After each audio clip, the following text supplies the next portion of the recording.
Merci, Eric, pour cette présentation.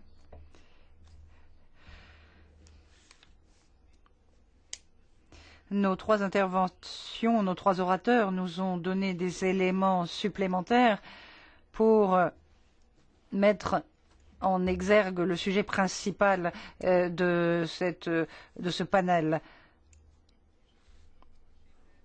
D'après ce que nous a dit Eric Toussaint, je retiens trois choses. D'abord, Panayotis Roumeliotis, représentant de la Grèce auprès du FMI, a dit qu'au sein du FMI, en 2009-2010, eh bien, régnait l'idée que la dette publique devait faire l'objet d'une décote. Et ça devait être une étape essentielle pour résoudre la crise. Et en fait, cela a encouragé, bien sûr, l'opération de sauvetage des banques allemandes et françaises. Et il y a eu un soutien également des Américains parce qu'on craignait la contagion pour cette crise. Et au lieu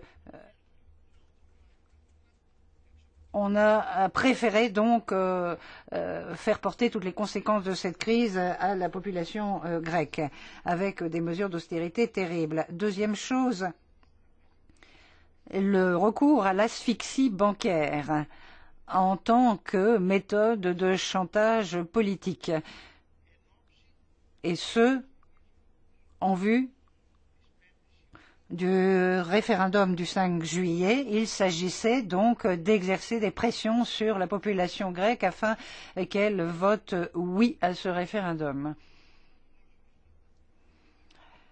Et comme on le sait, c'est une méthode qui a eu des résultats désastreux sur l'économie grecque et en plus, on n'a pas obtenu le résultat escompté parce que finalement, le pourcentage en faveur du non a augmenté. Alors, les trois interventions que nous avons entendues ont dépassé un peu le temps imparti, mais j'en suis heureux parce que c'était des éléments très importants et très intéressants. Ces présentations étaient riches. Alors, maintenant, nous avons à peu près